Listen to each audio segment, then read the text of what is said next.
De entre los muchos gobernantes que tienen los pueblos, hay unos que quedan grabados en su imaginario colectivo. La dictadura es una institución que tiene su origen en el derecho romano. Si bien la palabra ha ganado una carga peyorativa, un dictador no es más que aquel que asume el control de los poderes públicos frente a una situación extraordinaria, indistintamente del tipo de políticas que aplique su gobierno y del perjuicio o beneficio que estas políticas traigan a la población. Hoy vamos a conocer la obra y vida de los hombres que bajo este término siguen despertando calurosos debates en sus países, alabados por algunos y detestados por otros. Les habla Reinaldo José Carrillo Vilches y esto es La Nueva Enciclopedia.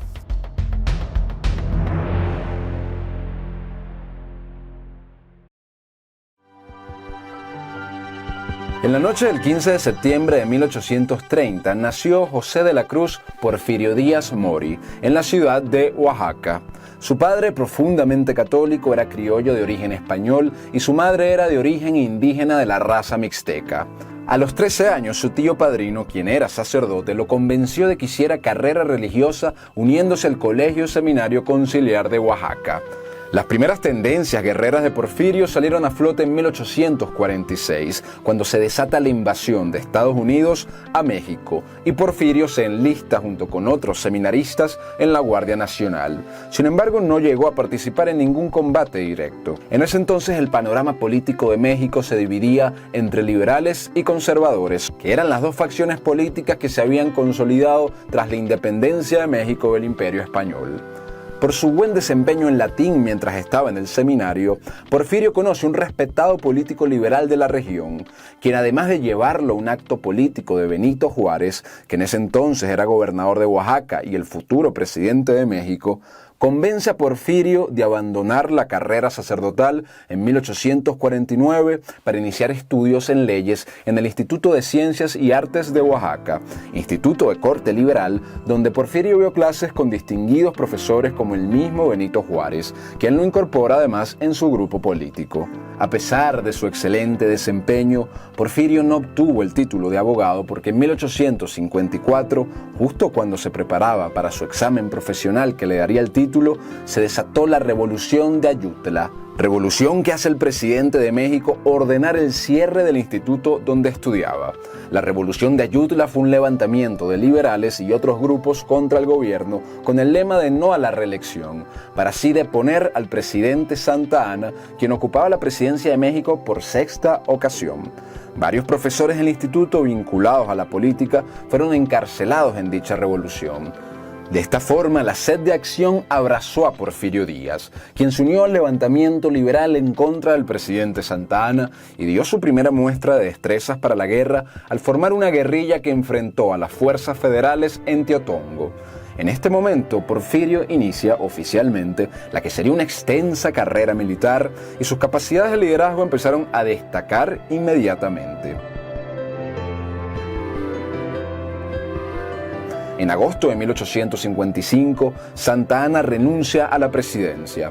Juan Álvarez, quien había encabezado la revolución, se convierte en el nuevo presidente de México y Porfirio Díaz es nombrado como jefe político del distrito de Ixtlán, ubicado en Oaxaca, donde Porfirio organiza la primera guardia militar en la historia de ese distrito. Aunque había terminado el levantamiento, todos sabían que una nueva guerra estaba por venir. Y en efecto, cuando los liberales mexicanos establecieron una nueva constitución en 1857, los conservadores iniciaron una rebelión armada contra el gobierno liberal. Porfirio participó junto con su guardia en la toma de la ciudad de Oaxaca y en otros combates contra las fuerzas rebeldes conservadoras. Tras años de lucha, el nuevo presidente liberal, Ignacio Comonfort, le confirió a Porfirio Díaz, a sus 29 años de edad, el prominente cargo de gobernador y comandante militar del distrito de Tehuantepec. En los siguientes años, y a pesar de estar en desventaja, Porfirio logra derrotar a los conservadores en varios pequeños enfrentamientos que le valieron el ascenso a teniente coronel. Durante estos años, un viajero francés describe a Porfirio como alguien, abro comillas, alto, bien hecho, de una notable distinción, su rostro de gran nobleza, agradablemente bronceado, me parecía revelar los rasgos más perfectos de la antigua aristocracia mexicana. Cierro comillas. Este conflicto, que inició en 1857 entre conservadores y liberales, llevó por nombre la Guerra de Reforma o la Guerra de los 3 años. Durante este periodo, Porfirio combatió en otras batallas y le fue conferido el cargo de teniente general. Finalmente, los liberales logran el triunfo definitivo en la batalla de Calpulalpan en 1861. Ese mismo año, Díaz fue postulado a diputado federal y obtuvo un curul por Oaxaca en el Congreso de la Unión. Uno de los episodios más extraños y vergonzosos de su vida ocurrió cuando, intentando pronunciar su primer discurso en el Congreso, Díaz empezó a titubear hasta que quedó mudo y finalmente rompió en llanto, abandonando la sala ante la mirada atónita de los presentes. Otro dato llamativo es que en estos años Porfirio se incorpora a la masonería, en la que tuvo presencia durante gran parte de su vida. Ahora bien, la derrota de los conservadores no significó en modo alguno la llegada de la paz para México. Si bien Porfirio Díaz ya había mostrado destrezas militares, es durante la segunda intervención francesa a México que tuvo su actuación más elogiada. Después de que el gobierno mexicano, encabezado por Benito Juárez, anunciara la suspensión de los pagos de la deuda externa debido a la bancarrota de la Hacienda Nacional, a principios de diciembre de 1861 llegan a México cuerpos armados españoles, franceses e ingleses. Se logra un acuerdo con España e Inglaterra, pero Francia se niega a abandonar el territorio y en marzo de 1862 avanza hacia el interior del país con más de 5.000 soldados.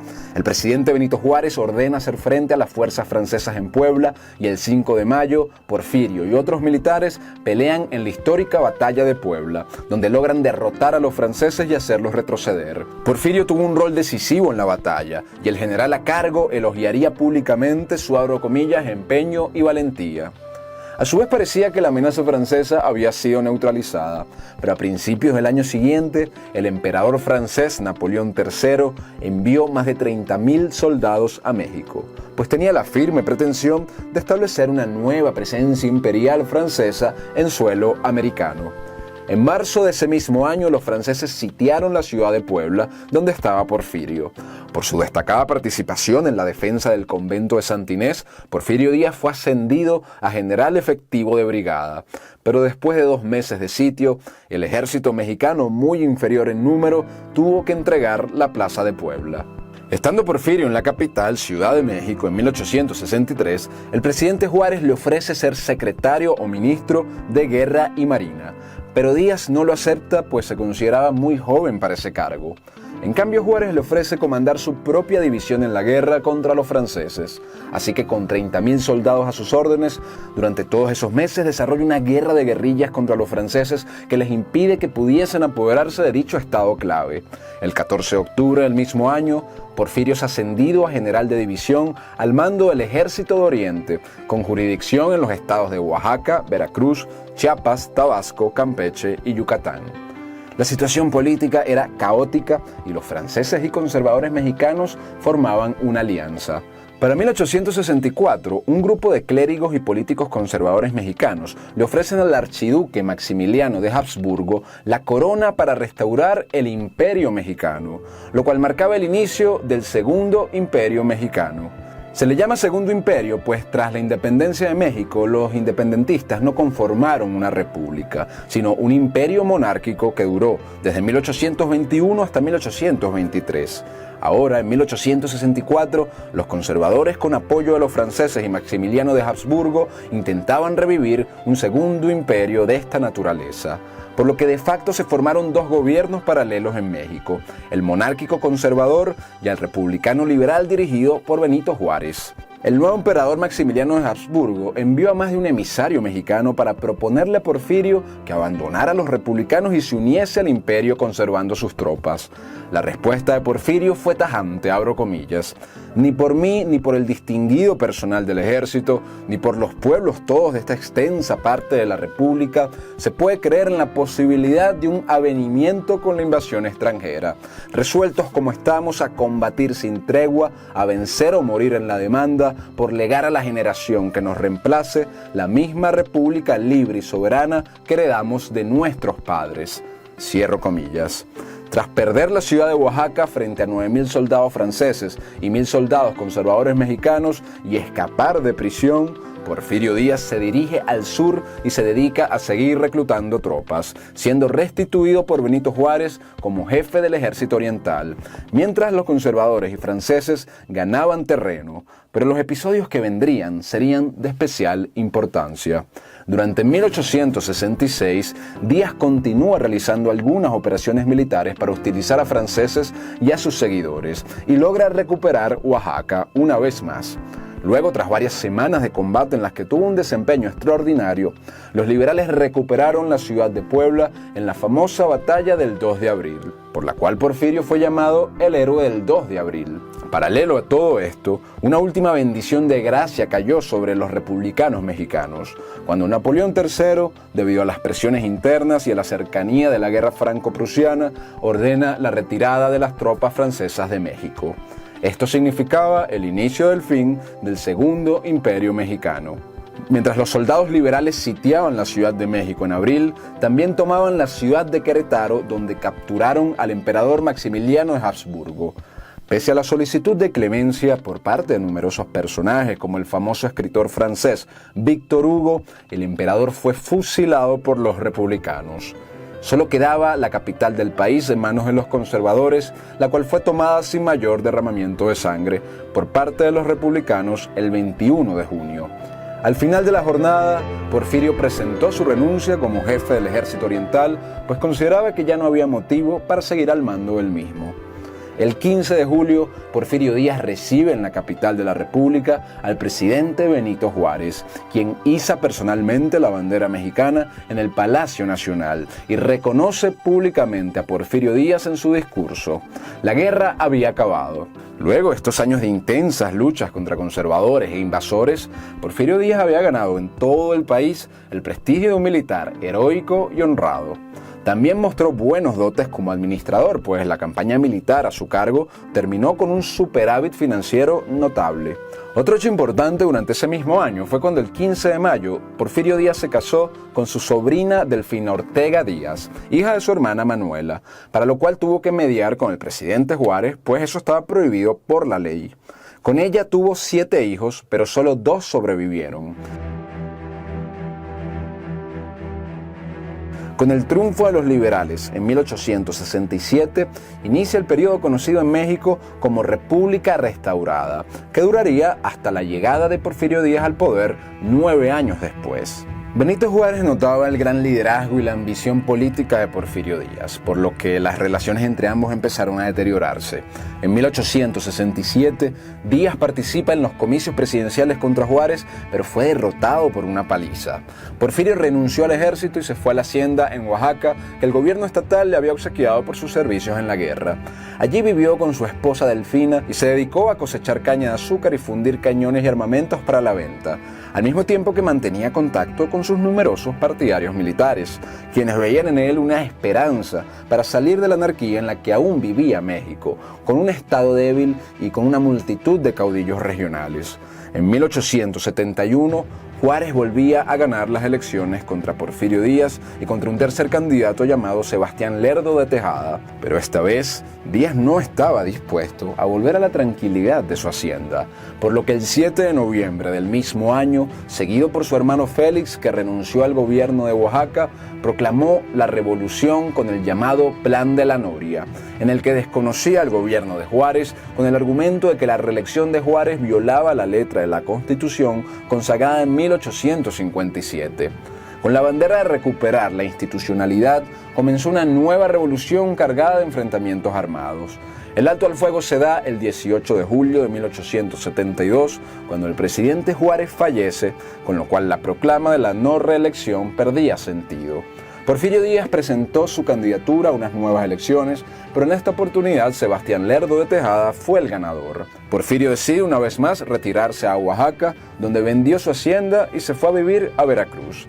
Allí se dedicó al cultivo de azúcar y a la carpintería, e incluso inventó una mecedora con un abanico integrado. pero sus ambiciones políticas seguían más vivas que nunca, y una serie de políticas llevadas a cabo por el presidente Sebastián Lerdo de Tejada, como la expulsión de las órdenes religiosas, la destitución de gobernadores locales y la elevación de impuestos, hicieron que los partidarios de Porfirio ganaran cada vez más seguidores. Cuando el presidente Lerdo anuncia su candidatura a la reelección en 1876, con el argumento de que se estaba violando la Constitución, Porfirio proclama la Revolución de Tuxtepec, acompañado de diversos militares del país, junto con el apoyo además de la Iglesia Católica, que se había visto muy afectada con los gobiernos liberales. Esta revolución sería la última guerra del siglo XIX en México. La revolución de Porfirio fue ganando terreno entre victorias y derrotas. Porfirio logra reorganizar tropas y buscar más financiamiento dentro y fuera del país. En su regreso, sumado a nuevas fuerzas rebeldes, derrota a las tropas del gobierno y entra victorioso a Ciudad de México en noviembre de ese mismo año, siendo aclamado por una multitud que gritaba «El caudillo de la democracia». Inmediatamente se erigió como presidente provisional de la República Mexicana. Eventualmente nombra un nuevo presidente provisional para que convoque elecciones extraordinarias, las cuales ganó Porfirio como candidato único. Finalmente, el joven que hace 23 años se había unido a la revolución de los liberales en solidaridad con sus profesores del instituto, fue proclamado por el Congreso de la Unión como presidente constitucional de México el 5 de mayo de 1877. Después de convulsos años de guerras civiles, motines, revoluciones e intervenciones extranjeras, el lema de la presidencia de Porfirio Díaz sería el de orden y progreso, periodo imbuido además por las ideas positivistas en boga en América.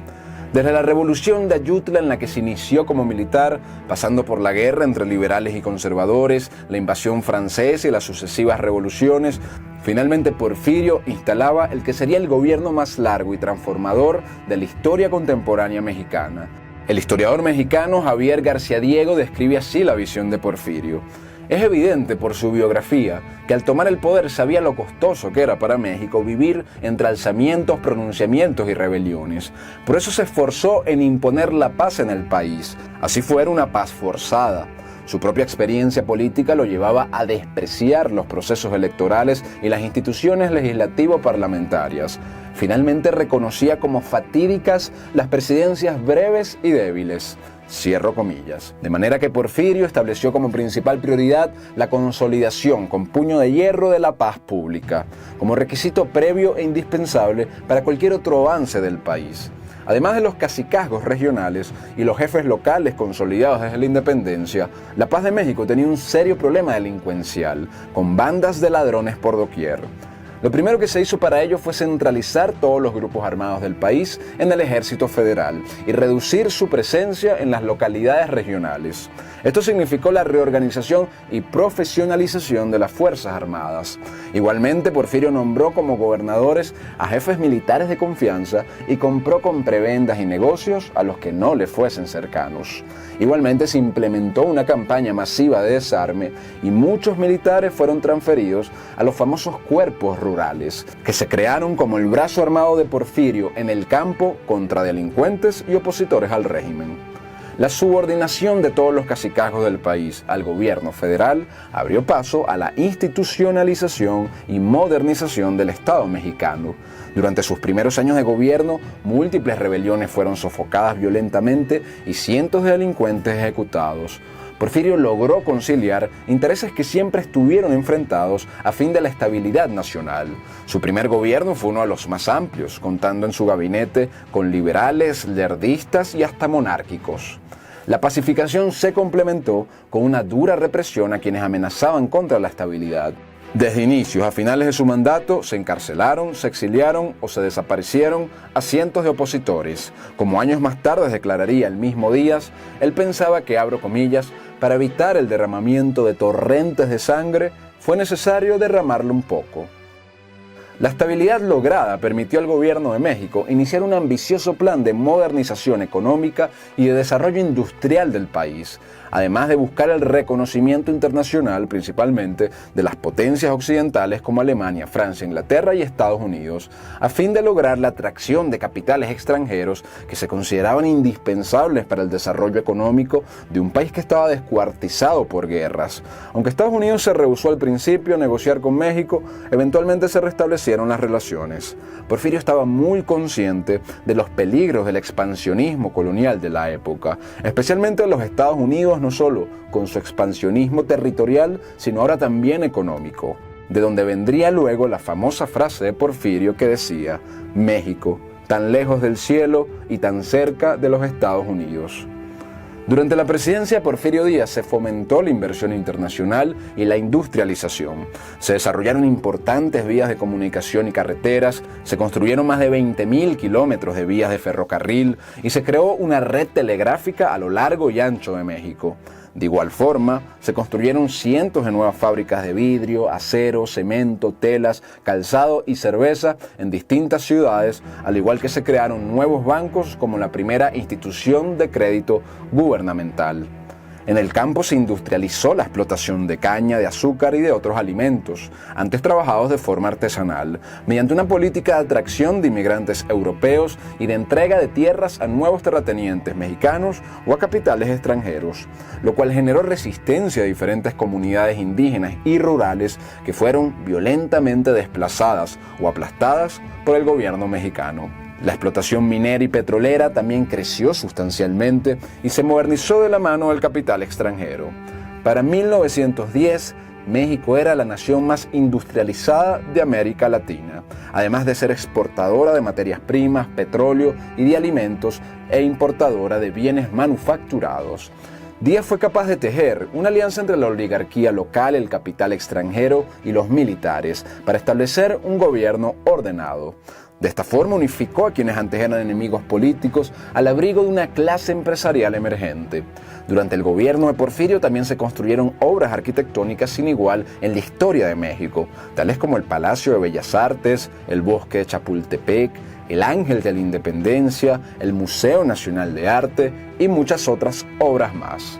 Al cumplir su primer periodo de gobierno en 1880, Díaz apoya a su compadre Manuel González como próximo presidente electo, quien ejercía como ministro de guerra y tenía décadas siendo leal a Porfirio. Durante la presidencia de Manuel González, Díaz ejerce como ministro de Fomento y era la figura que realmente sostenía el poder. Durante estos años, Porfirio visitó a Estados Unidos, donde profundizó sus relaciones con altos miembros de la política, el empresariado y el mundo militar estadounidense.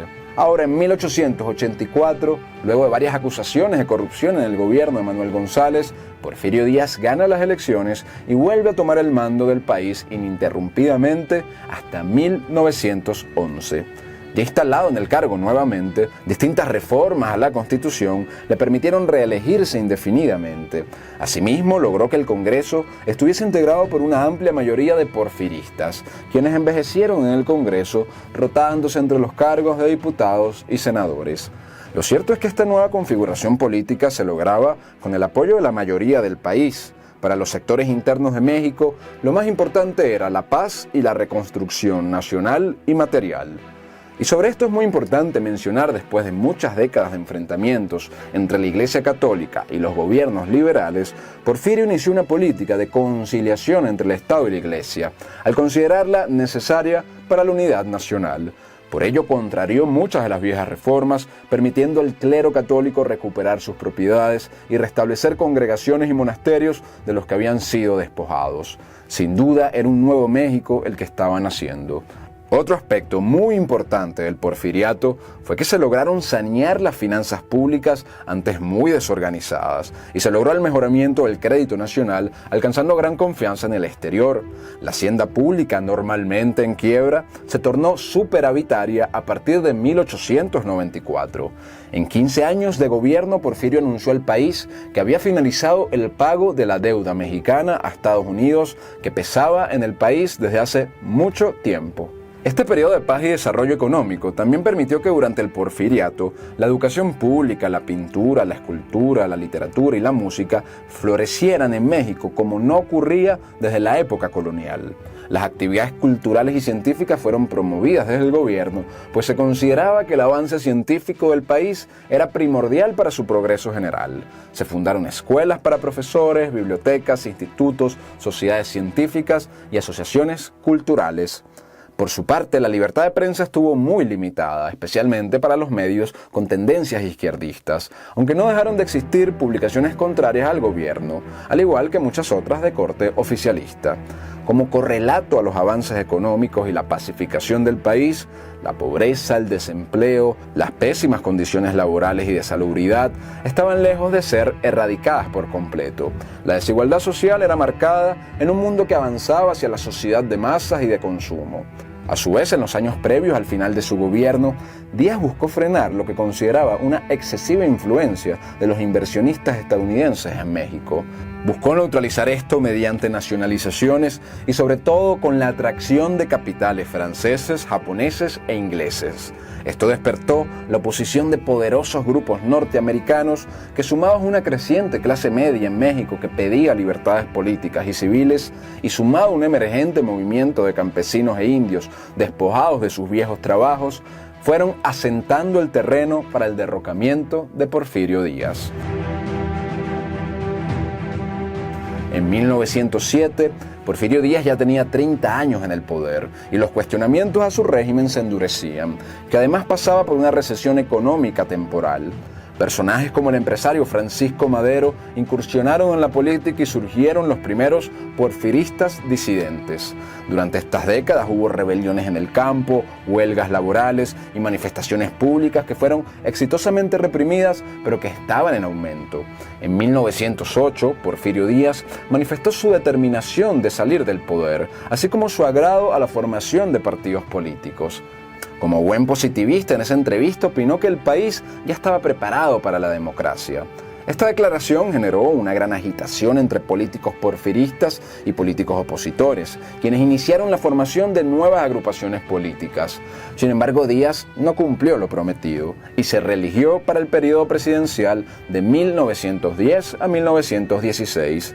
Ante esta situación, el 5 de octubre de 1910, desde el exilio en Estados Unidos, Francisco Madero, como representante de la oposición, proclamó el Plan de San Luis, un documento que convocaba al pueblo mexicano a levantarse en armas. Luego de 30 años de paz, se daba inicio al conflicto armado conocido como la Revolución Mexicana. Sectores diversos contra Porfirio fueron dirigidos por caudillos regionales, entre los que destacaban Emiliano Zapata en el sur del país y Pascual Orozco y Francisco Pancho Villa en el norte. La insurrección fue creciendo. En abril de 1911, la mayor parte del país ya tenía grupos revolucionarios levantados en su territorio que iban ganando espacios y tomando poblados. Porfirio intenta negociaciones con la oposición y propone reformas en función de sus peticiones, pero esto no logra nada para el porfirismo. El 10 de mayo, los revolucionarios de Pascual Orozco toman la plaza militar de Ciudad Juárez. Esto suponía un golpe mortal para el gobierno de Díaz. Y en ese mismo mes, los revolucionarios entran en varias partes del país, mientras que el ejército gubernamental optaba por retirarse a la capital y zonas aledañas.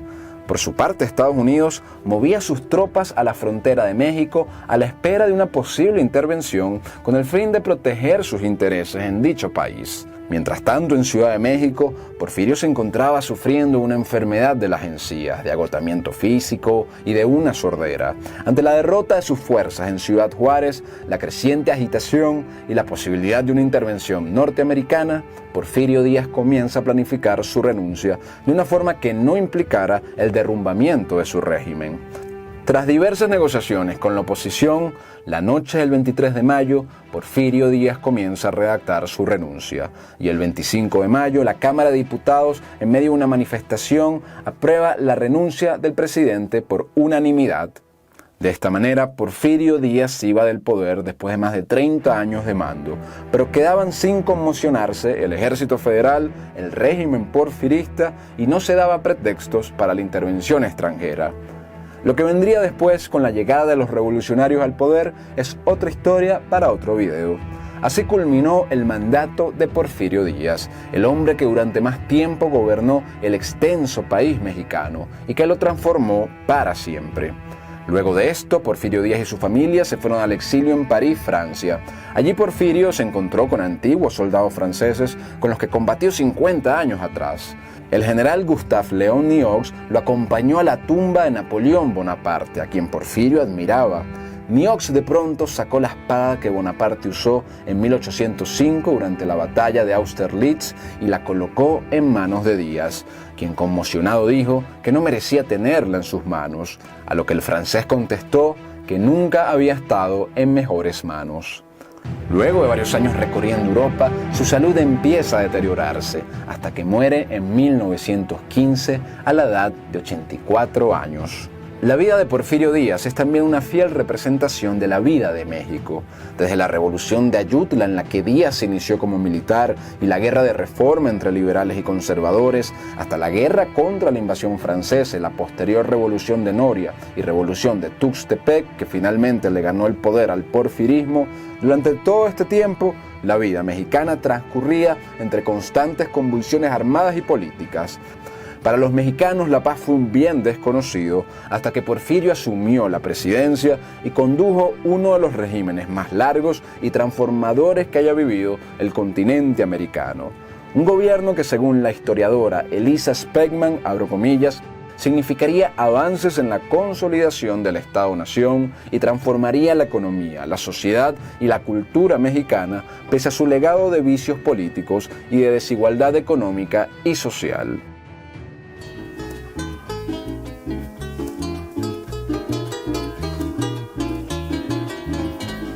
Juan Vicente Gómez Chacón nació, al igual que Simón Bolívar, un 24 de julio, pero de 1857.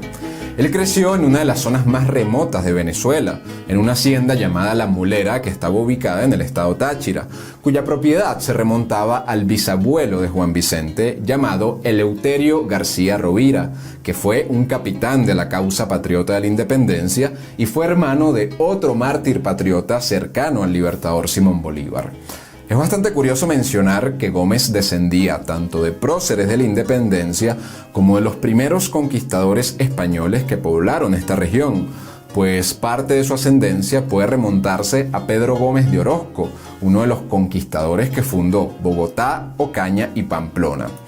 Sin embargo, sus padres estaban muy lejos de ser grandes terratenientes o figuras vinculadas a la élite social venezolana. Juan Vicente Gómez nació y creció en la región montañosa de los Andes venezolanos. Y es importante hacer hincapié en que, por diferentes razones históricas, los habitantes de los Andes venezolanos desarrollaron durante los siglos una cultura distintiva de gente trabajadora, de gente religiosa, metódica, de familias numerosas y cohesionadas, de personas sencillas pero calculadoras, austeros, introvertidos, una cultura donde no había esclavos y los hacendados también trabajaban la tierra directamente. Contrario a lo que muchos creen, Juan Vicente Gómez no era analfabeta. Aunque no se sabe con exactitud dónde aprendió a leer y dónde aprendió a escribir, es posible que haya aprendido en una pequeña escuela dentro de la misma hacienda de La Mulera. Los numerosos papeles escritos por él, sus propias firmas, las anotaciones que hacía en los documentos que recibía e incluso sus propios poemas confirman que Gómez no era este paleto ignorante como han popularizado sus adversarios políticos. Cuando su padre muere en 1883, Juan Vicente Gómez asumiría a los 26 años una gran responsabilidad como encargado de la hacienda de La Mulera y como encargado de una numerosa familia, pues él era el mayor de los hermanos. Ejerciendo como encargado de la hacienda, Gómez adquirió fama de ser un hombre serio, laborioso, estructurado, austero y buen pagador. En poco tiempo logró incrementar la productividad de la hacienda en la siembra y comercialización de café, así como también en la compra-venta de ganado. Durante esta experiencia consiguió elevar considerablemente la posición económica de su familia, al igual que desarrolló destrezas para la administración que le serían útiles toda su vida. Gómez siempre mantuvo un estilo de vida sencillo y modesto de hombre de trabajo, incluso mientras era el jefe absoluto de Venezuela.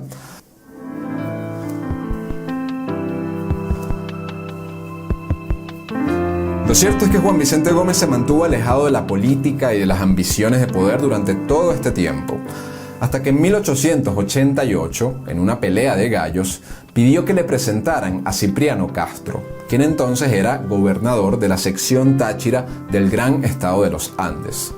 Se hicieron tan cercanos que Cipriano Castro fue nombrado padrino de José Vicente, el primer hijo que tuvo Gómez con su mujer Dionisia Bello.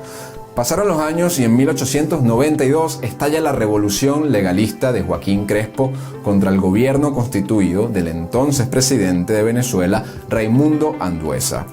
Esta revolución encontró fuerte apoyo en ciertas zonas de los Andes, y el presidente Andueza designó a Cipriano Castro como el hombre indicado para combatir a los insurgentes en Mérida y en Táchira. Castro le pide a su compadre Juan Vicente Gómez que lo apoye y este acepta acompañarlo en esta nueva aventura en calidad de comisario de guerra. Aunque su función en esta guerra debía ser únicamente administrativa y aunque no tenía ninguna experiencia militar de combate, Juan Vicente Gómez participó en la batalla de Colón en marzo de 1892 y combatió con tal intensidad que fue ascendido al grado de coronel. Sin embargo, la revolución legalista de Joaquín Crespo triunfó en el país, así que Castro y sus seguidores tuvieron que marcharse al exilio en Colombia. De manera que Gómez, a los 35 años de edad, también tuvo que abandonar el país con casi toda su familia y se estableció en un lugar igual que quedaba muy cercano, en una finca cerca de la frontera con Venezuela, donde se dedicó básicamente a restablecer sus negocios. Mientras tanto, Castro continuó trazando sus planes políticos, que eran muy ambiciosos. Para entender la relevancia de Gómez es fundamental contextualizar que el siglo XIX en Venezuela estuvo marcado por intensas guerras e inestabilidad revolucionaria. Luego de la dura guerra de la independencia, la guerra federal que estalló en 1859 no trajo para nada la paz, sino más caos de revoluciones sucesivas y la creación de una clase política de caudillos feudales que hicieron de las guerras su medio para vivir y su medio para llegar al poder. Por mucho tiempo fue un país disgregado con un estado sumamente débil que no controlaba a cabalidad el territorio nacional ni garantizaba las condiciones mínimas de desarrollo. Esta seguía siendo la realidad de Venezuela en 1897, cuando Ignacio Andrade, candidato oficial a la presidencia del gobierno de Joaquín Crespo, ganó las elecciones presidenciales en unos comicios fraudulentos contra José Manuel Hernández, conocido como el Mocho Hernández. Durante la presidencia de Andrade, el país vivía una situación económica muy difícil, además de que el liderazgo de Andrade era muy débil y poco respetado. Era Joaquín Crespo quien realmente sostenía el poder, pero su muerte en este último año acentuó la crisis que ya existía, y con el fin de afianzar su poder, Andrade se dispuso a eliminar la división político-territorial vigente que dividía a Venezuela en 7 grandes estados y volver a los antiguos 20 estados. Cipriano Castro desde Cúcuta sabía muy bien de la debilidad del gobierno y la aparente inconstitucionalidad de esta reforma territorial fue el argumento que sirvió a Castro como bandera de su revolución. De esta forma, en mayo de 1889, Cipriano Castro ingresa a Venezuela cruzando el río Táchira con tan solo 60 hombres y proclama la Revolución Liberal Restauradora desde el pueblo de Capacho en Táchira. Entre esos 60 hombres estaba Juan Vicente Gómez y varios miembros de su familia. Al principio Gómez había dudado si sumarse a la revolución por su hijo Alí, de tan solo 6 años. Según él mismo escribió sobre uno de sus papeles, abro comillas, «Cuando la guerra del 23 de mayo pensé no venir por no dejarlo solo, pues al verlo esa noche acostado en mi cama, fue muy grande mi dolor para dejarlo sin saber qué suerte me tocaría». Cierro comillas. Pero al final, quien bien podía haberse quedado en una vida relativamente cómoda en su hacienda, decidió acompañar a su compadre en la Revolución Liberal Restauradora. En Táchira se le sumaron más de 1000 hombres que constituyeron la base de su ejército. Al no poder tomar San Cristóbal luego de 2 meses de batalla, Castro toma una decisión inesperada: marchar hacia la capital del país. Una serie de victorias en el camino, siendo la más decisiva aquella lograda en Tocuyito, sumadas a un conjunto de traiciones internas del gobierno y a la astucia política de Castro para negociar con los miembros del gobierno que ya no querían a Andrade como presidente, le terminaron por dar la victoria y el poder a Cipriano Castro. El 22 de octubre de 1899, 6 meses después de iniciada la sublevación, Cipriano Castro entró victorioso a Caracas bajo un aguacero, acompañado por batallones andinos y por varios de los oficiales que hasta hace poco habían servido a Andrade. Gómez nunca había pisado la capital de Venezuela y así en cuestión de meses su vida cambió para siempre. Durante la guerra, Gómez escaló hasta el rango de general y ganó la posición de segundo jefe del movimiento revolucionario. Desde que entraron a Venezuela, Gómez se dedicó a atender todas las necesidades logísticas y materiales de toda la tropa. Y durante los próximos años, Gómez mantuvo este cuidado paternal sobre los andinos, quienes muchas veces acudían a él ante el olvido o la indiferencia de Castro cuando éste ya estaba en el poder. Ahora bien, Gómez no ejecutó ninguna acción militar de envergadura durante el curso de esta revolución. Su prestigio como gran estratega militar tendrá que esperar unos años más. De manera que en 1899, Cipriano Castro asume la presidencia de la República y se da inicio al periodo conocido como la hegemonía andina, un periodo histórico de casi medio siglo de duración en Venezuela, donde solamente encabezaron los gobiernos los gochos, es decir, aquellos provenientes de la región montañosa de los Andes venezolanos, más específicamente del estado Táchira. Al presidente Castro se le presentaron los primeros problemas en el poder de inmediato. Sumado a que se encontró con un tesoro nacional prácticamente sin dinero, el general José Manuel Hernández, alias El Mocho, no acepta el triunfo de la Revolución Liberal Restauradora y levanta de una vez un movimiento guerrillero anticastrista. El segundo problema se encontraba en la tierra natal de los revolucionarios. El Táchira estaba bajo el mando de Juan Pablo Peñalosa, quien no había reconocido al gobierno de Castro. A criterio de Cipriano Castro, el hombre más indicado para pacificar y controlar el Táchira era Juan Vicente Gómez. Antes de iniciar esta nueva misión, Gómez ocupó por unos meses el cargo de gobernador del Distrito Federal, siendo así con 42 años el primer tachirense que ingresaba al gabinete de Castro. Un gabinete, vale decir, conformado fundamentalmente por valencianos y por caraqueños de la vieja política, que habían sido miembros de los gobiernos anteriores. Gómez abandona el cargo para así partir al Táchira y se embarca en La Guaira en varios barcos de la Armada, en los cuales llega a Maracaibo, donde sigue su rumbo hacia la región andina. Esta era la primera vez que Gómez veía y navegaba el mar. Finalmente llegó a su destino, donde sus adversarios ya habían huido, y ahí fue recibido con un gran entusiasmo popular. Con una actitud reposada y con una política inclusiva con sus adversarios que él sostendría durante toda su vida, Gómez logró mantener bajo control la situación en la frontera con Colombia frente a la amenaza que había de invasión de grupos disidentes. Logra restablecer el orden público y del partido y logra combatir una epidemia de viruela y realizar varias obras públicas. El mismo Gómez sacó dinero de su bolsillo para ayudar a los soldados desahuciados que los habían acompañado desde el inicio de la Revolución Liberal Restauradora. Mientras Gómez lograba restablecer la paz en el Táchira, un problema muy grave se estaba gestando en Caracas. Dos familiares del presidente Castro entraron en conflicto con Gómez porque lo acusaban sin fundamento de ser un traidor y de ser un corrupto, en parte porque estaba trabajando con viejos adversarios a Castro. La postura de ambos familiares de Castro influyó mucho en el presidente. Castro decide finalmente nombrar a su hermano como presidente del Táchira. Y esto fue algo que a Gómez lo molestó y lo desilusionó, e incluso se retiró a su finca La Mulera.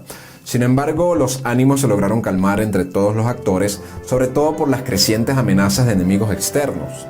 Atendiendo la solicitud de Castro, Gómez regresa a Caracas en 1901 y es nombrado vicepresidente del país. Pero ya no era el mismo alegre defensor del régimen de antes. Él volvía como un hombre más experimentado que ya había tenido un primer encuentro con la política cruda y real de Venezuela.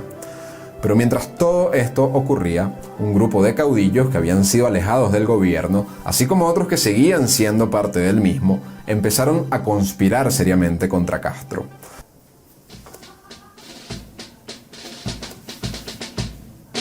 De esta forma, en diciembre de 1901 estalló la última guerra civil en la historia de Venezuela, la llamada Revolución Libertadora. Esta fue una coalición de caudillos regionales liderados por el banquero Manuel Antonio Matos, que se organizó para derrocar al gobierno de Cipriano Castro con ayuda de empresas transnacionales que operaban dentro del país y que veían la política de Castro como una amenaza para sus intereses.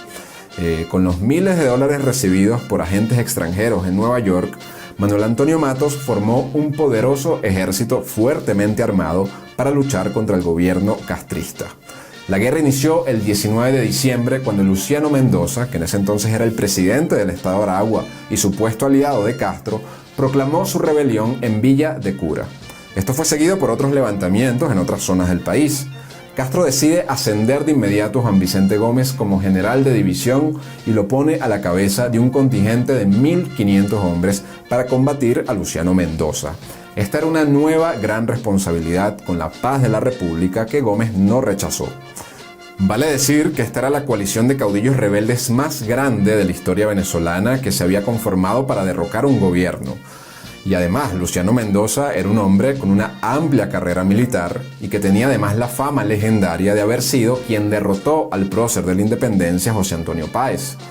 A su vez, Mendoza contaba con oficiales y subalternos muy bien preparados en su ejército. Y en contraste con todo esto, era la primera vez que Gómez salía en campaña al mando de un ejército. Aún así, sin titubeos ni miedo, Gómez asumió esta misión, sin saber que se convertiría en el pacificador de la patria. Pese a su escasa experiencia, Gómez organizó sus fuerzas militares en 3 grupos perfectamente armonizados y mostró de una vez una gran capacidad de organización y comunicación dentro de sus tropas. Luciano Mendoza se disponía a unir sus fuerzas con las de otro general alzado llamado Antonio Fernández. Gómez impidió su reunión en el corredor de la Puerta y en poco tiempo logró vencer tanto a Fernández como a quien había derrotado al legendario Páez. Castro le envió un telegrama que decía: «Acabó usted con Mendoza, acabó usted con Fernández, ahora acabará con los bandidos de nuestra Sierra Morena». Con un fusil Mauser en mano y con un valor extraordinario, Gómez siguió hacia los llanos, donde derrotó en el Tinaco a un famoso guerrillero mochista, quien murió acribillado en la batalla. Lo cierto es que su primera campaña en el centro del país fue espectacular. En 65 días, Juan Vicente Gómez pacificó la región central, derrotó a 3 grandes caudillos de Venezuela, recorrió centenares de kilómetros por caminos casi intransitables y demostró sobre todo que dominaba el arte de la guerra, lo cual dejó bastante perplejo a todos los que veían a Gómez como un palurdo campesino que solamente estaba a la sombra de Castro. Sin embargo, la guerra estaba lejos de terminar. Pese a estas victorias, la situación seguía siendo muy complicada para el gobierno de Castro y para Gómez. El banquero Manuel Antonio Matos dirigía un barco repartiendo armamento por toda la costa venezolana. Además, los revolucionarios ya habían logrado apoderarse de buena parte del país, exceptuando los Andes y exceptuando la región central que había sido pacificada por Gómez. Venezuela no había vivido una época tan anárquica y tan violenta desde la Guerra Federal. Gómez regresa a Caracas y en marzo de 1902 sale nuevamente en campaña a combatir en coro a varios jefes revolucionarios de renombre, a quienes derrotó formidablemente. Luego de esto partió a las costas de Cumaná, donde se encontraban los caudillos más importantes de la Revolución Libertadora, los generales Domingo Monagas y Nicolás Rolando, con un numeroso y bien armado ejército. El 3 de mayo Gómez desembarcó, sitió y tomó Cumaná. 3 días después atacó Carúpano, donde recibió una bala que casi lo mata, por lo que debió ser trasladado de vuelta a Caracas. Manuel Antonio Matos desembarcó el 15 de mayo en Güiria y lanzó su proclama como jefe supremo de la revolución. A su vez, el gobernador de Guayana, quien ocupaba el cargo por cuenta de Castro, entregó Ciudad Bolívar a los revolucionarios con el grito de «Mueran los andinos». Todo el oriente del país estaba en manos de los alzados y buena parte del occidente estaba en disputa. Por si no fuese poco, los revolucionarios no solo recibían dinero de grandes empresas estadounidenses, sino que los ferrocarriles ingleses y alemanes, así como la compañía de cable francés, también los ayudaban. Cipriano Castro decidió que era momento de declararse en campaña militar y evitar la reunión de los revolucionarios de Oriente con los que estaban en Occidente, por lo que deja a Gómez encargado de la presidencia de la República. Castro agrupó todas sus fuerzas en La Victoria, mientras que en Villa de Cura se concentraron todos los alzados revolucionarios. Del lado revolucionario eran 14.000 hombres bien equipados con una docena de generales experimentados, mientras que el gobierno contaba solamente con 7.000 hombres que acompañaban a Castro. Allí en La Victoria, en octubre de 1902, se empezó a librar la batalla más sangrienta y con mayor número de guerreros en toda la historia de Venezuela.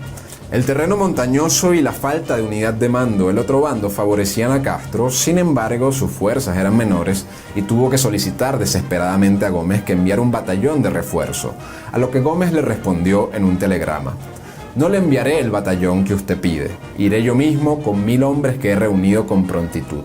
Destruiré cuantas fuerzas se me opongan en el camino y al llegar allí atacaré al enemigo por la retaguardia». Y así fue. La llegada del refuerzo de Gómez fue decisiva para que luego de 13 días de combate, las fuerzas de Castro derrotaran al enemigo en esta batalla histórica. Desmoralizados y mermados, los caudillos se dispersaron por todo el país. De forma que Gómez, este hacendado introvertido, sin experiencia militar ni política, se había convertido en el hombre primordial del gobierno y en el principal jefe militar del país. Pero el trabajo todavía no estaba listo. Por un lado, en un episodio paralelo, pocas semanas después, la República de Venezuela sufrió una de las peores agresiones externas que jamás ha sufrido: el bloqueo a las costas venezolanas por parte de Inglaterra, Alemania e Italia. Los revolucionarios tuvieron la decencia de pactar una tregua con Castro mientras se resolvía este asunto, pero seguían siendo una amenaza importante para el gobierno. Una vez resuelto el asunto del bloqueo, se reactivó nuevamente la revolución. Así que en abril de ese año, Gómez salió de nuevo de la capital para combatir a los alzados y en el Guapo derrotó a un numeroso ejército del general Nicolás Rolando. A su vez, el 3 de mayo derrota decisivamente a los jefes revolucionarios que quedaban en Occidente. Pero la batalla con la que Gómez selló el triunfo de la paz en Venezuela tuvo lugar en Ciudad Bolívar, una ciudad que históricamente había sido considerada como imposible de conquistar. Allí se encontraba el general Nicolás Rolando fortificado y liderando el último baluarte de la revolución. Pero en tiempo récord, en 3 días y 3 noches, Gómez logra vencer a los caudillos alzados en esta ciudad. Finalmente había sido derrotada la Revolución Libertadora y con ello Gómez selló la paz nacional el 21 de julio de 1903, poniendo fin así a la sangrienta historia de guerras civiles en Venezuela. Y en Caracas fue recibido en medio de aclamaciones y de arcos de triunfo bajo el título de pacificador de Venezuela. Para asombro de muchos, este silencioso tachirense demostró ser un jefe militar excepcional. Pero si su labor como militar durante este conflicto fue trascendental para el país, más todavía lo sería su labor como gobernante.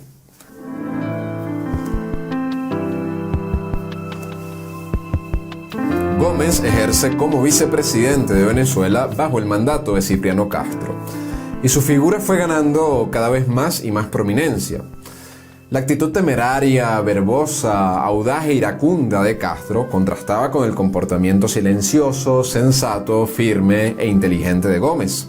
Esto produjo desconfianza entre Gómez y Castro, y aunque en varias ocasiones Castro tuvo conductas reprochables en contra de Gómez que causaron gran tensión política en el país, Gómez siempre se mantuvo fiel a su compadre, de eso no hay dudas y está registrado. Un grupo de caraqueños y valencianos partidarios de Castro incluso se atrevió a conspirar contra la vida de Juan Vicente Gómez en el episodio llamado La Conjura, cuando Castro enfermó gravemente y ellos temían que Gómez asumiera el poder como sucesor de Castro. Durante los días de La Conjura, Gómez no dormía 2 noches seguidas en la misma casa. Pero cuando se recuperó, a Castro le molestó muchísimo que sus partidarios lo dieran por muerto, mientras Gómez se había mantenido atento a su cuidado. Así que a varios de estos partidarios de su círculo cercano los desplazó de los importantes puestos que estaban ocupando. Pese a todo esto, el gobierno se mantuvo unido, aunque la política convulsa de Castro no estaba produciendo buenos resultados para el país. Para 1908, además de numerosos problemas sociales, Venezuela tenía enormes deudas y la nación además había entrado en una situación muy conflictiva con varias potencias extranjeras que nuevamente habían intervenido en sus aduanas y que fácilmente pudieron atentar contra la soberanía del país. Era un escenario realmente caótico y delicado y el país clamaba orden, clamaba tranquilidad. Y en medio de esta difícil situación, el presidente Cipriano Castro enferma nuevamente de forma seria y tiene que viajar a Berlín para hacerse una cirugía. Su muerte era más que probable y Gómez ya había empezado a hacer preparativos para este escenario.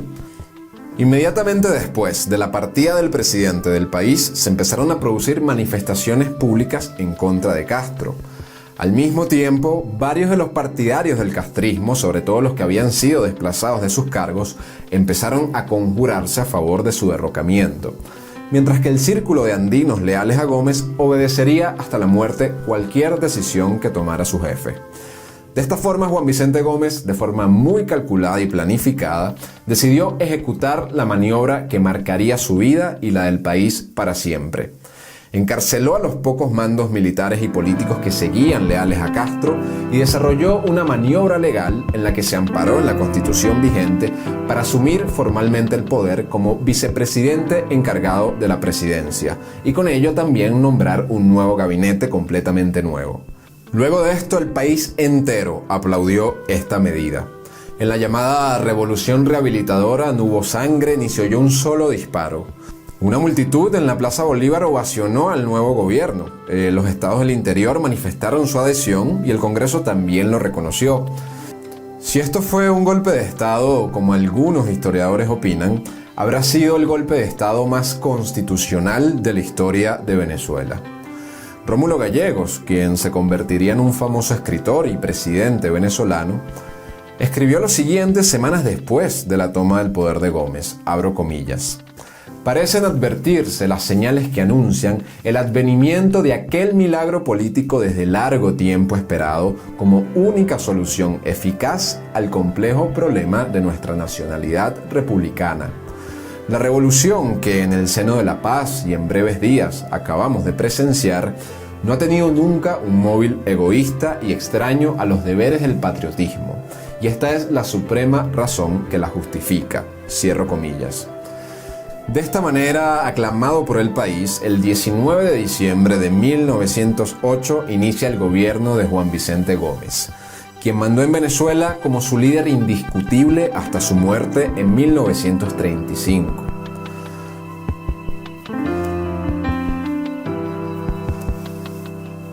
Una de las primeras cosas que hizo Gómez, una vez en el poder, fue restablecer exitosamente el vínculo con estos países que estaban amenazando a Venezuela para que así se pudiese negociar y evitar la guerra. Seguido de esto, Venezuela va a un arbitrio internacional y este termina dándole la razón al gobierno venezolano para así llegar a un acuerdo justo. En muy poco tiempo, Gómez logra solucionar el problema con las potencias que la nación cargaba desde hace bastantes años. También es fundamental señalar que en su primer periodo presidencial, Gómez conformó uno de los gobiernos más inclusivos y más amplios de la historia de Venezuela. Tanto en su gabinete como en su consejo de gobierno figuraban líderes de todos los sectores políticos que hasta hace muy pocos años estaban combatiendo a tiros entre sí. Todos los presos políticos de Castro fueron liberados y miles de exiliados regresaron al país. También se ofrecieron amplias libertades para la prensa y surgieron nuevos periódicos y nuevas revistas. Un par de años después, cuando algunos factores de la vieja política caudillista empezaron a conspirar contra el gobierno, es que el régimen de Gómez adopta las características de una dictadura, pero con la aprobación de gran parte del país. Muy importante recalcarlo. Y a diferencia del gobierno de Castro, muchos de los cargos de relevancia de la administración fueron ocupados por andinos cercanos a Gómez. Y a su vez el Poder Ejecutivo se rodeó de varios de los más prestigiosos intelectuales y profesionales de la época. Ahora bien, se ha dicho mucho que Gómez fue alguien cruel, ¿no? Que se dedicó a perseguir a los opositores de su régimen mientras hundía al país en el peor de sus atrasos. Esta es una narrativa partidista de la historia venezolana sin ningún sustento serio, la cual se basa en relatos de ficción como Memorias de un venezolano de la decadencia de José Rafael Pocaterra, o en la visión histórica promovida por sus adversarios en el futuro, que afirma que este presunto tirano mantuvo al país durante 27 años en la oscuridad de la represión. La realidad, la verdad, no puede ser más opuesta. Lo primero que debemos decir es que el gobierno de Gómez se amparó en una visión política y jurídica de un número de intelectuales venezolanos que consideraba que para que un país alcanzara una verdadera democracia, dicho país antes debía transitar por un proceso de evolución política gradual antes de llegar a ese estado democrático. Que la democracia no es algo que se decrete a la fuerza. Estamos hablando de intelectuales como Laureano Vallenilla Lanz, José Gil Fortul, Pedro Manuel Arcaya, entre otros muy influenciados por el positivismo europeo, pero sobre todo por la conciencia de que los problemas venezolanos requieren de soluciones venezolanas. Y sobre el tema de la represión política, por un lado, nunca se fusiló a nadie durante su mandato y la mayoría de los capturados en las pequeñas conspiraciones armadas que hubo en contra del gobierno de Gómez no pasaron de estar unos pocos meses o años en prisión, pues fueron numerosas las amnistías políticas dadas por Juan Vicente Gómez. Los que estuvieron presos en la Rotunda durante mucho tiempo, como el caso de Román Delgado Chalbot, realmente fueron la excepción. Con esto no se niega que haya habido represión contra políticos y contra medios de comunicación que mostraban ser sumamente perniciosos para la estabilidad del país, pero es bueno poner las cosas en perspectiva. Y para poner la situación en perspectiva, también hay que decir que todas estas prácticas que hubo durante el gomecismo, incluidas las torturas, fueron ejercidas por los gobiernos anteriores, así como por varios de los gobiernos democráticos que le siguieron después, incluso con mayor magnitud. Por otra parte, la famosa cárcel de la Rotunda, empleada por su gobierno y que suele ser la más mencionada por sus detractores, ni siquiera fue construida por Gómez. Esta cárcel ya existía desde 1854 y ya había sido empleada previamente por los gobiernos anteriores. A su vez, son muchos los casos de personas que fueron radicales adversarios a Gómez que luego terminaron en importantes cargos de su gobierno, así como los casos de aduladores a Gómez que no recibieron ningún puesto de relevancia. La situación carcelaria en Venezuela durante el gomecismo no es la que se ha pintado. Más bien, uno de los datos más demoledores es que el número de presos en Venezuela se redujo entre 1908 y 1935. Ahora, los mitos en torno a Gómez no se reducen al tema de los presos políticos. La realidad también es muy contraria a la narrativa popular en lo que respecta a desarrollo institucional, desarrollo económico, educativo y de infraestructura.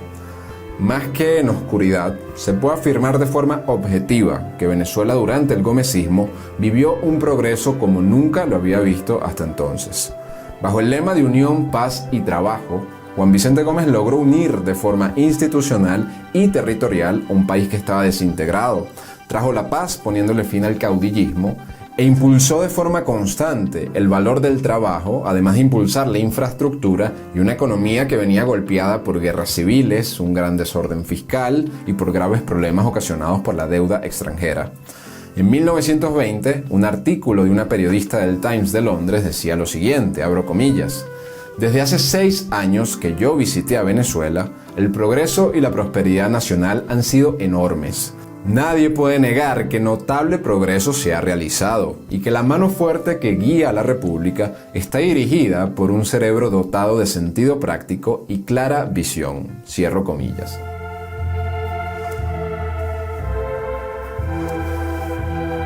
Un asunto trascendental es que para ese entonces en Venezuela nadie había logrado consolidar un ejército nacional y profesional que respondiera a un solo mando. Para avanzar en la unión territorial e institucional y para sepultar el eterno ciclo vicioso de las revoluciones armadas que no dejaban de ser una amenaza, Gómez consigue crear un ejército nacional que sirviera a Venezuela y no a los caudillos regionales. Antes que una simple reorganización del ejército, Gómez hizo un desmontaje de lo que existía y creó algo nuevo y distinto. Se institucionalizaron las Fuerzas Armadas en lo doctrinario, lo organizativo y lo material. Se fundaron nuevos organismos como la aviación y la Inspectoría General, al igual que se fundaron muchas nuevas instalaciones militares y academias de formación de oficiales para así poder profesionalizar, integrar, centralizar y disciplinar a las tropas, tanto a los nuevos cadetes como a los antiguos montoneros caudillistas. En estos días empezó a sembrarse la noción del ejército venezolano como heredero directo del ejército de Simón Bolívar. Cuando se celebró el centenario de la independencia en 1911, el pueblo venezolano pudo ver que sus fuerzas militares finalmente parecían y funcionaban como un verdadero ejército. Al mismo tiempo, para ese entonces, tampoco existían dos elementos imprescindibles para el funcionamiento de cualquier nación. Por un lado, una administración pública unificada y organizada, y por otro, un proyecto coherente de obras públicas a largo plazo. Juan Vicente Gómez, caracterizado por ser muy metódico y ahorrativo, además de ser alguien que entendía la importancia de la infraestructura para el desarrollo nacional, se propuso atender seriamente ambos asuntos. Esta labor fue encabezada por Román Cárdenas, que fue primero ministro de Obras Públicas hasta 1912 y después ministro de Hacienda hasta 1922. Cárdenas ejecutó el primer plan de obras públicas que se ha hecho en la historia de Venezuela, que contemplaba un plan nacional de vías de comunicación, de acueductos y de obras de saneamiento. Así que en esta época se construyeron varias de las grandes carreteras que tiene hoy Venezuela, como la famosa carretera transandina. También se crearon los primeros aeropuertos, los primeros terminales de autobuses y aerolíneas del país, al igual que numerosos puentes y edificaciones. Y como si esto no fuese suficiente para este respetable doctor, bajo su gestión como ministro de Hacienda, Cárdenas logró unificar, sanear y crear la hacienda pública moderna de Venezuela. Sus reformas a la legislación fiscal y el funcionamiento del Tesoro proporcionaron una sólida base administrativa y económica para el Estado venezolano, que tuvo durante las siguientes décadas un desempeño económico envidiable para el resto del mundo, situación que destaca mucho más cuando se considera que antes de Gómez Venezuela venía de más de 50 años de un terrible estancamiento económico. Una de las tantas pruebas de ello es que cuando Gómez muere el país contaba con cuantiosas reservas monetarias. Es precisamente la consolidación de un ejército nacional y la institucionalización de una administración pública sana lo que lleva a catalogar al benemérito como el creador del Estado moderno venezolano. Durante la presidencia de Gómez es también cuando se empieza a explotar el petróleo en Venezuela. Ante la ausencia de capitales nacionales y profesionales que fuesen capaces de explotar este rubro para ese momento, se le dio la bienvenida a varias empresas extranjeras para que lo explotaran, y de esta manera también llegaran importantes capitales a la economía del país. En esta materia, la labor de Gumersindo Torres fue primordial para negociar y luchar contra las empresas petroleras extranjeras con el fin de lograr una relación de ganancia justa entre el Estado y las empresas petroleras. La labor de Gumersindo Torres fue tan persistente que incluso el Departamento de Estado de los Estados Unidos llegó a considerar a este ministro de Gómez como el principal enemigo de los intereses estadounidenses en materia petrolera en Venezuela. Así que también es falso que el gobierno de Gómez haya sido una suerte de títere de los Estados Unidos. Otra prueba de esto fue la firme decisión de Gómez de mantenerse neutral durante la Primera Guerra Mundial, pese a las fuertes presiones que estaba haciendo Estados Unidos contra Venezuela para que tomaran un bando a su favor. Sin embargo, este asunto del gomecismo y de Estados Unidos es uno de varios temas muy importantes de discusión sobre Juan Vicente Gómez que vamos a tratar en otros videos. Pero también es otro mito que la economía venezolana en esta época creció nada más por un tema petrolero. Pues antes de esto y durante la explotación hubo una importante mejora en la producción agrícola que era tan promovida por Juan Vicente Gómez, así como en otras áreas de la economía que tenían tiempos, décadas, sin gozar de una paz tan duradera. Tan favorable era la situación económica en aquellos años gracias a estas realizaciones, que Venezuela fue uno de los pocos países del mundo que no fue afectado por la crisis mundial de 1928, por el crack de 1928. Y otro hecho cuya trascendencia es digna de estudio y que muestra la salubridad de las cuentas públicas fue en 1930, cuando el país logró cancelar la totalidad de la deuda interna y externa de la República en homenaje al centenario de la muerte del libertador Simón Bolívar. Miren, no estar sometido a deudas es una de las más grandes aspiraciones que puede tener un país en cuanto a su soberanía y en cuanto a su bienestar. Un reflejo de la magnitud de este hecho es que Venezuela era el único país en el mundo en esta situación libre de deudas para ese entonces. Por otro lado, muy fundamental, aunque a Gómez también se le acusa de ser un analfabeto que despreciaba la educación, en materia educativa su gobierno tampoco se quedó atrás. Gracias a la labor de hombres como Rubén González Cárdenas, la matrícula escolar de primaria creció de 25.000 alumnos en 1909 a 150.000 alumnos en 1934. Logrando de esta forma fortalecer la educación pública frente a la privada. Cuando Gómez murió, dejó un país con el doble de escuelas que había cuando tomó el poder.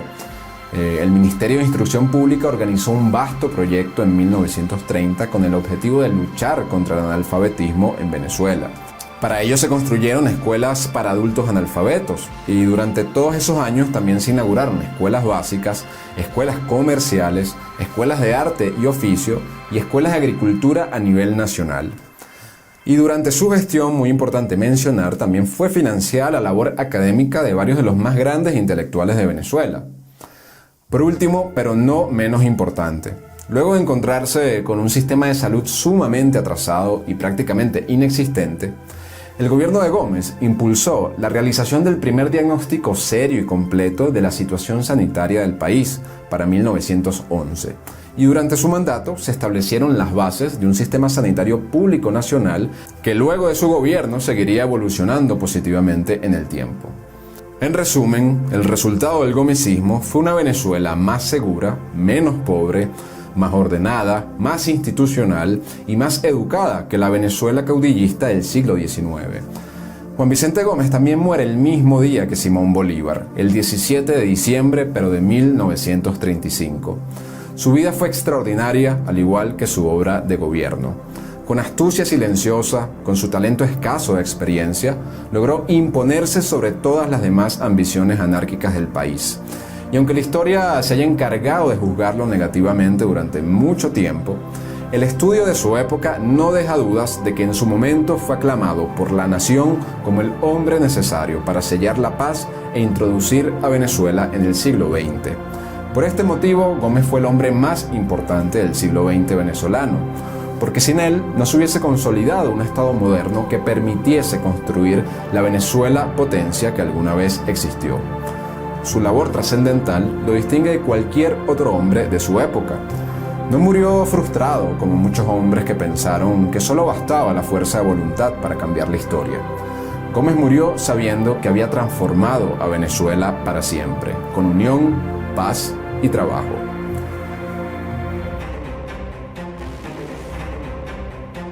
Anastasio Somoza García nace el 1 de febrero de 1896 en la región de San Marcos, en Nicaragua. Nace dentro de una familia adinerada, siendo su padre un connotado senador y un próspero hacendado, de nombre Anastasio Somoza Reyes, mientras que el nombre de su madre era Julia García. Si bien no existen muchos datos biográficos de la niñez de nuestro protagonista, según testimonios de su entorno, el pequeño Anastasio estudia en los mejores colegios para la época en Nicaragua. En su juventud luego es enviado por sus padres a los Estados Unidos, a Filadelfia, donde desarrolla una visión positiva de esta potencia del norte y el deseo de mantener buenas relaciones con la misma. Anastasio estudia en la escuela Piero Bernate Administración Empresarial y al terminar sus estudios vuelve a su país a probar suerte como empresario, pero no le va muy bien en esto. Así que en vista de su pasado familiar, empieza a ver con interés el camino de la política. Es fundamental tener en cuenta que Nicaragua, el que se convertiría en el país más extenso de América Central, va conformando su identidad de independencia como pueblo mediante un largo proceso de luchas políticas y cambios sociales durante el siglo XIX. Después de constituida la República de Nicaragua luego de los años 50 del siglo XIX, los nicaragüenses fueron testigos de las eternas disputas entre liberales y conservadores, siempre mediadas por el hegemón naciente, los Estados Unidos de América, que se habían asumido como protectores y jefes de toda la región más allá de sus fronteras, realidad de la que no escapaba este extenso territorio llamado Nicaragua, donde Estados Unidos había ganado bastante influencia durante el siglo XIX. Estados Unidos tenía como meta de política exterior la creación y el control de un canal interoceánico en Nicaragua a principios del siglo XX, pero el presidente de Nicaragua, José Santos Zelaya, que gobernaba desde 1893, había mantenido una política escéptica con los Estados Unidos y de acercamiento con Europa. Zelaya se negaba a concederles a los Estados Unidos la exclusividad del canal interoceánico que se quería construir, además de haberse negado a recibir varios préstamos importantes de parte de la banca estadounidense. Esta política soberanista de Zelaya le costó una arremetida abierta en su contra por parte de los Estados Unidos y de los conservadores nicaragüenses, amenaza que incluía la presencia de buques de guerra norteamericanos en los puertos nicaragüenses, lo que termina impulsando la renuncia en el poder de Zelaya en 1909. Poco después de su derrocamiento y de la instalación de un gobierno conservador proestadounidense, ocurre una sublevación contra dicho gobierno en Nicaragua. En medio de esta guerra interna, los Estados Unidos deciden intervenir militarmente en Nicaragua ya de forma directa en 1912, estableciendo de facto una suerte de protectorado en dicho país, donde los nicaragüenses gobernarían, pero bajo la tutela militar directa de los estadounidenses. Es bajo este contexto, bajo la sombra de la doctrina Monroe y las intrigas entre dos partidos que no lograban encauzar a Nicaragua en un destino común, que se criaría Anastasio Somoza padre. Durante los siguientes años, después de la intervención estadounidense, se mantienen en Nicaragua las disputas e incluso conflictos armados entre los partidos liberales y conservadores, de la misma forma que se van formando grupos armados contra la ocupación militar estadounidense. Dentro de estos enfrentamientos surge el liderazgo de Augusto Sandino, un nicaragüense con influencias nacionalistas, antiimperialistas, anarquistas y comunistas, que se negó a aceptar el último pacto hecho entre la clase política nicaragüense y Washington en 1927, por lo que lanza una guerra de guerrillas contra el invasor y contra el gobierno nicaragüense, ganando fama nacional e internacional tras sus victorias y conformando el ejército defensor de la soberanía nacional. Es en este mismo conflicto que Anastasio Somoza García también tiene su primera incursión abierta en la política, cuando en la guerra que se desata en 1926 entre conservadores y liberales, Somoza apoya al bando liberal. Aunque no se decanta por el bando ganador, el pacto que se hace entre conservadores, liberales y Washington le permiten a Somoza, una vez terminado el conflicto, adentrarse dentro del nuevo gobierno que se establece y dentro de su burocracia estatal. A su vez, Anastasio tenía excelente manejo del inglés hablado y escrito. Estos elementos hacen que Anastasio se fuese haciendo muy cercano a los delegados estadounidenses que controlaban de facto el país, a la par que fue escalando de forma rápida dentro de la administración pública. En estos tiempos, Anastasio también se casa con Salvadora de Baile, una nicaragüense de origen francés que tenía una acaudalada herencia como parte de la élite nicaragüense. Con su esposa, Anastasio tuvo 3 hijos, Lilian, Luis y Anastasio, también conocido como Tachito, los 3 nacidos en la ciudad de León. Luis el mayor y Anastasio el menor eventualmente serían presidentes de la República. Regresando al matrimonio en los años 20, esta unión hace que Anastasio ganase mucho más terreno dentro de las élites nicaragüenses. En el futuro, Somoza fue muy sobreprotector con todos sus allegados familiares, y cualquiera que estuviese relacionado con parentesco con el matrimonio Somoza de Baile iba a gozar de los favores estatales. A Anastasio también se le llegó a conocer fama de mujeriego y por tener múltiples amantes, aunque nunca dejó sola a Salvadorita, como él la llamaba, a quien dijo amar hasta el lecho de su muerte.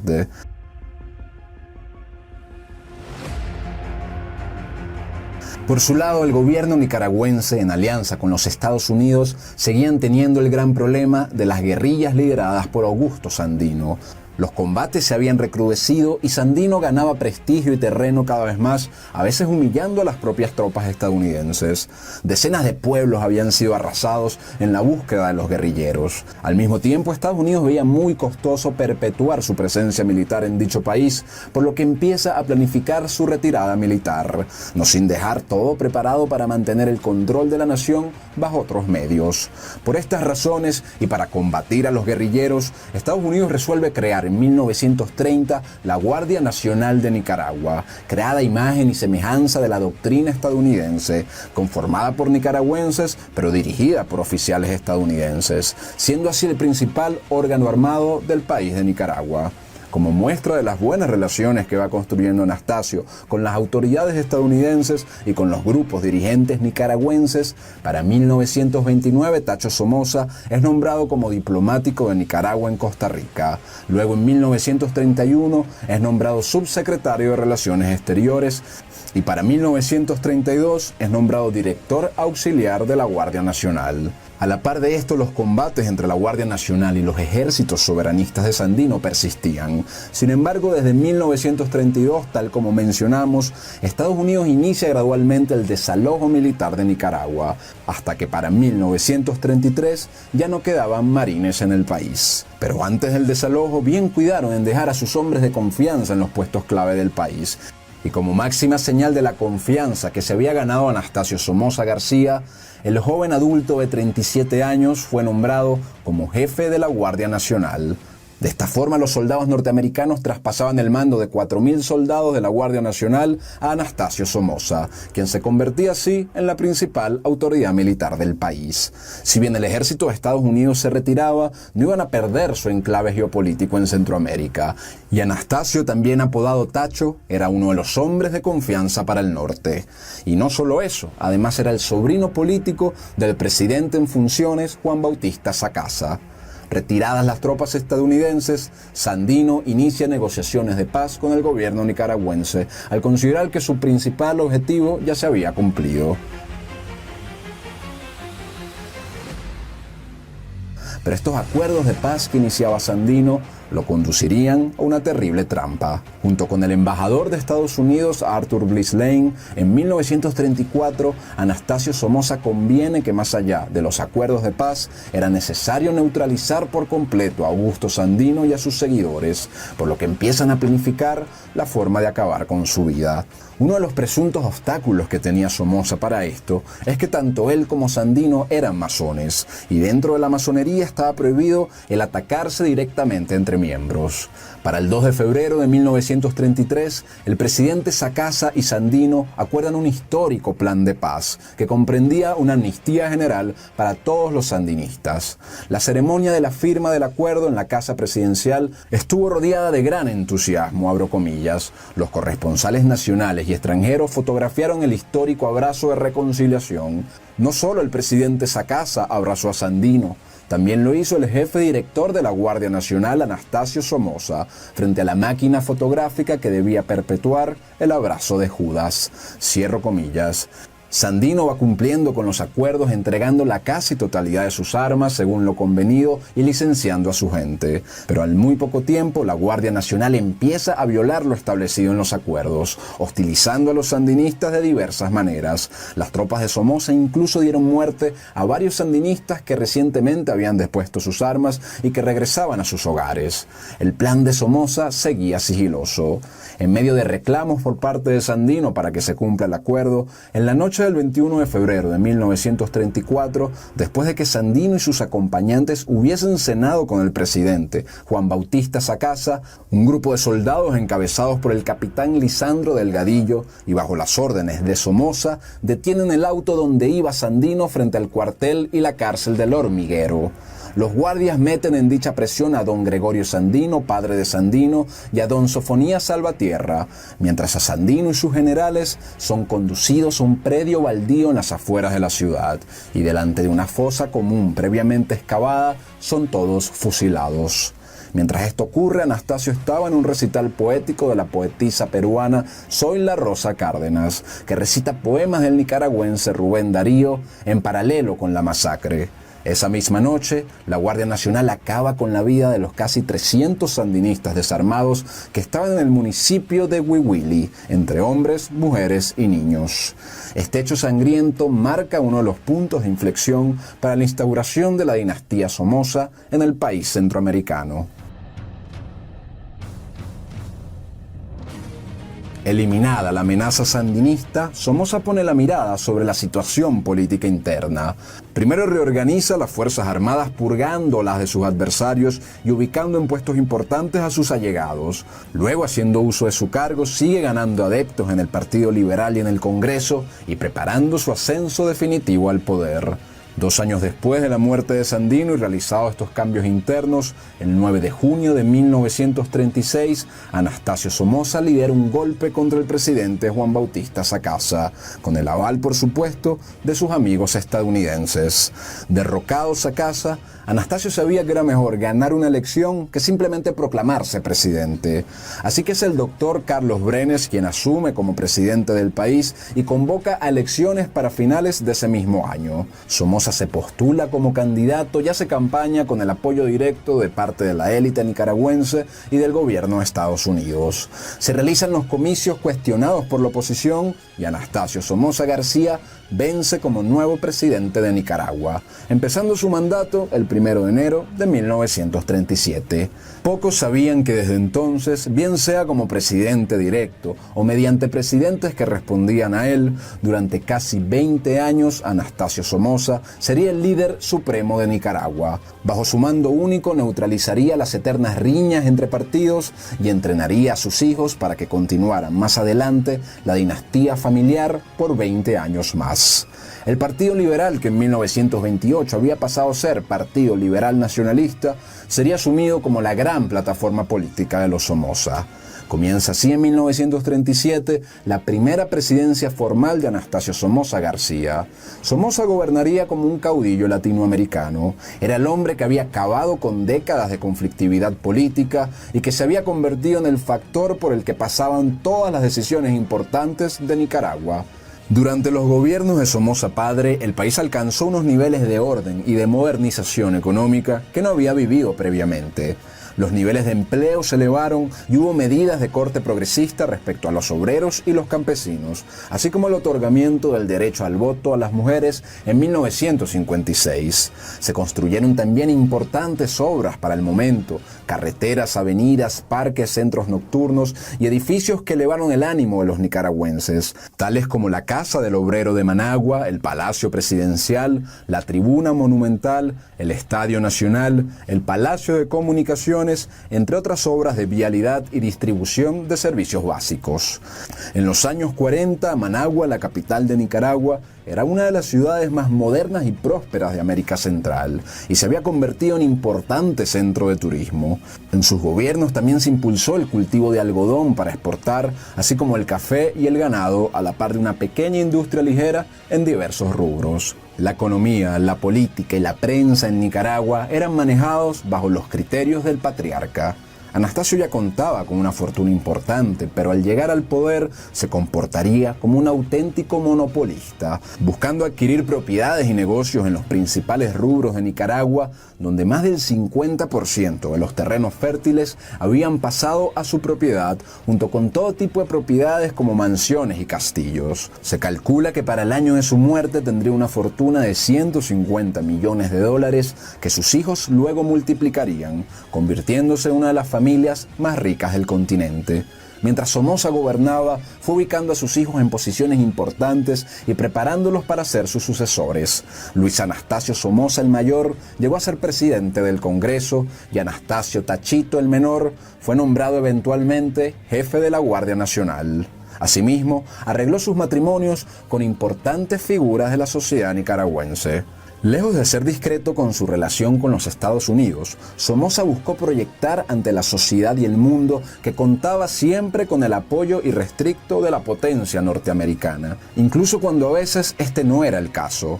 Un hito clave de esto fue la visita personal que hizo a Estados Unidos en 1939, poco después de asumir la presidencia, recibido por todo lo alto por el presidente Franklin Roosevelt con un desfile militar incluido. Más allá de negociar un crédito para Nicaragua y otros acuerdos bilaterales, el viaje fue presentado como su consolidación en el poder y su regreso al país fue celebrado por todo lo alto con una multitud en las calles.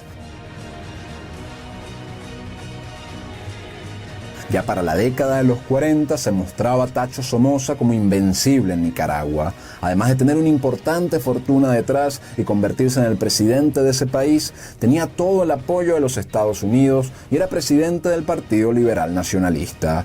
Para diciembre de 1941, Nicaragua declara la guerra a las potencias del eje un día antes de que el mismo Estados Unidos lo declarara. Esto lo hace en apoyo total al norte tras los ataques de Pearl Harbor. Nicaragua se convertía así en el primer país latinoamericano en entrar a este gran conflicto armado. Tacho tomaría posiciones drásticas contra los ciudadanos de origen japonés, alemán e italiano, confiscando muchas de sus propiedades. Bajo todas estas tendencias, se mantiene gobernando Anastasio Somoza García Nicaragua durante los años 40.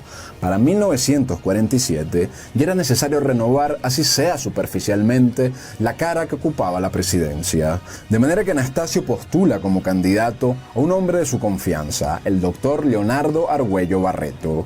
Mediante unas elecciones cuestionadas, el doctor Argüello vence contra el candidato de la coalición opositora.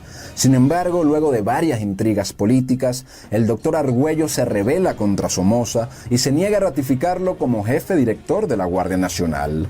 Argüello dijo en su discurso que no se dejaría arrastrar por Somoza y nombra como ministros a conocidos opositores al somocismo.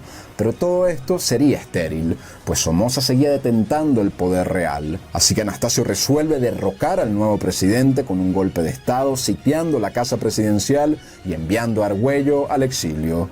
Tras el golpe, otro protegido de Somoza es nombrado presidente, el doctor Benjamín Lacayo Sacasa, y Anastasio Somoza recibiría el cargo de ministro de Guerra.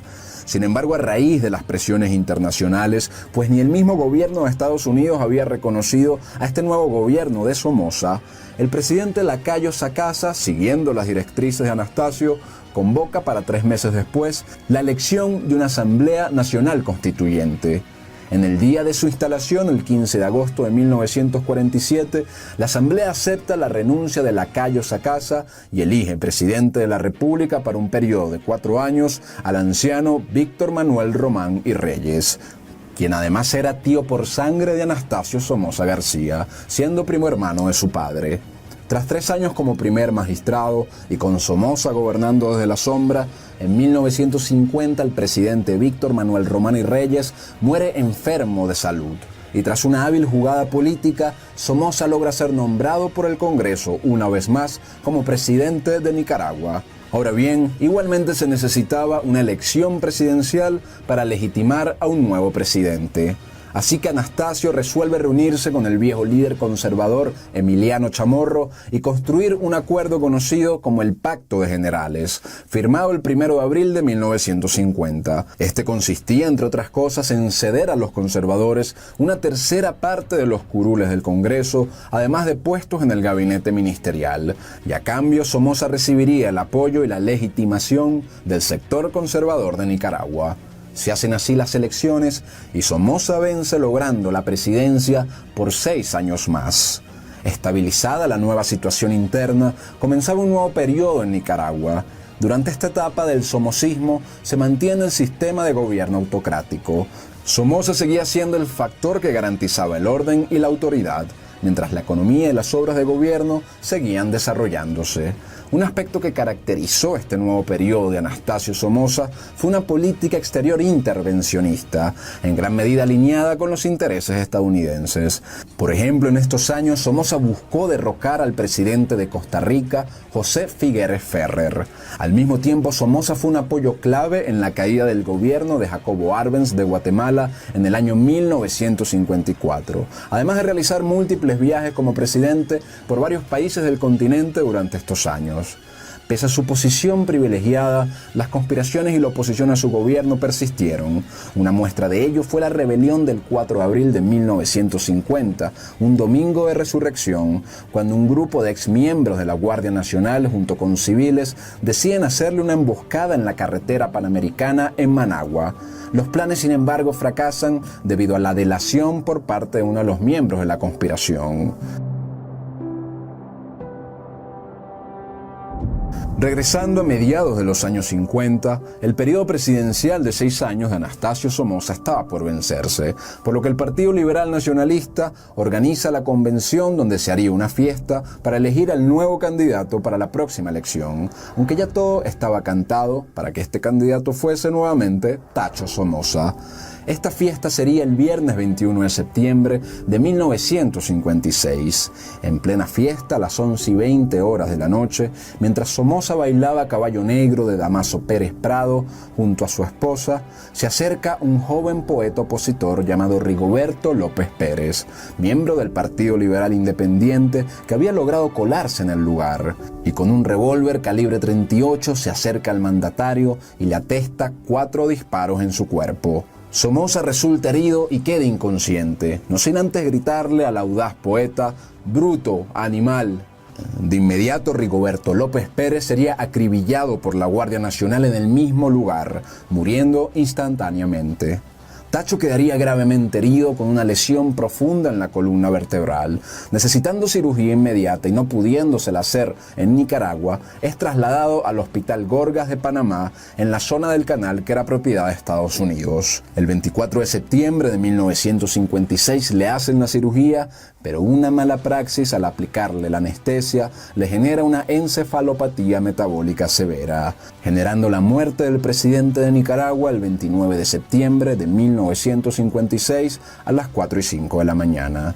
Entre la asistencia de numerosos seguidores que incluso pronunciaron discursos en su funeral y las condolencias de líderes extranjeros, se llevó a cabo el velorio y el entierro de quien por 20 años dominó de forma absoluta los destinos de Nicaragua. Luego de su muerte, su hijo mayor Luis Somoza y después su hijo menor Anastasio Tachito Somoza ocuparían la presidencia de Nicaragua y mantendrían el control del país hasta que ya no le fuese sostenible, cuando en 1979 Tachito finalmente se ve forzado a abandonar el poder, poniendo punto final a este periodo en Nicaragua.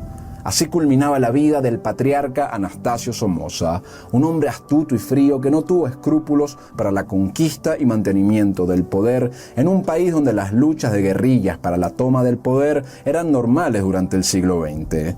Desarrollo y orden de la mano de la paz de las bayonetas y neutralización de la disidencia fueron parte también de esta etapa. Con sus luces y sombras, es la dinastía Somoza un signo de un fenómeno sociológico que los trasciende, un signo de los rasgos psicológicos de pueblos americanos que aún siguen en búsqueda de su identidad y de su devenir político.